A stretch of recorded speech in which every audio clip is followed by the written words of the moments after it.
ಅಂತಂದ್ರೆ ಈ ಶಾಲೆ ಸಮಗ್ರವಾಗಿ ಅಭಿವೃದ್ಧಿ ಆಗಬೇಕು, ಮಕ್ಕಳ ವಿದ್ಯಾಭ್ಯಾಸದ ಗುಣಮಟ್ಟ ಜಾಸ್ತಿ ಆಗಬೇಕು, ಸರ್ಕಾರದಿಂದ ಕೊಡ್ತಕ್ಕಂಥ ಅನುಕೂಲನ ಯಾರಿಗೆ ತಲುಪಬೇಕು ಅವ್ರಿಗೆ ತಲುಪೇತೋ ಇಲ್ವೋ ಅಂತಕ್ಕಂಥದ್ರ ಬಗ್ಗೆ ಪರಿಶೋಧನೆ ಮಾಡಬೇಕು ಅಲ್ವಾ. ಸರ್ಕಾರ ಅಲ್ಲಿಂದ ಕೊಟ್ಟಿರೋದನ್ನ ಇಲ್ಲಿ ತಲುಪೇತೋ ತಲುಪಿಲ್ವೋ ಅಂತಕ್ಕಂಥದ್ರ ಬಗ್ಗೆ ಒಂದು ಕ್ರಾಸ್ ಚೆಕ್ ಮಾಡ್ಬೇಕಾಗ್ತೈತಿ.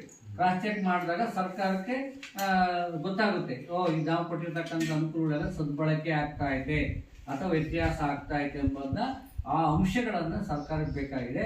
ಹಾಗಾಗಿ ಸರ್ಕಾರದಿಂದ ನಮ್ಮನ್ನು ನಿಯೋಜಿಸಿ ಈ ಶಾಲೆಯನ್ನು ಸಮಗ್ರ ಶಿಕ್ಷಣ ಅಡಿಯಲ್ಲಿ ಸಾಮಾಜಿಕ ಪರಿಶೋಧನೆಗೆ ಒಳಪಡಿಸಿ ಮಾಡ್ತಾ ಇದ್ದೀವಿ. ಈ ಸಮಗ್ರ ಶಿಕ್ಷಣ ಕರ್ನಾಟಕ ಇದರ ಮುಖ್ಯ ಉದ್ದೇಶನೇ ತರಗತಿ ಪೂರ್ವ ಅಂತಂದ್ರೆ LKG UKG ಅಂತೀವಲ್ಲ, 4ನೇ ವರ್ಷ ಮಗು ಹುಟ್ಟಿ 4ನೇ ವರ್ಷದಿಂದ 12ನೇ ತರಗತಿಯವರೆಗೂ ಅಂದ್ರೆ 18 ವರ್ಷಗಳವರೆಗೂ ಸಹ ಸತತವಾಗಿ ಆ ಮಗು ವಿದ್ಯಾಭ್ಯಾಸ ಮಾಡಬೇಕು.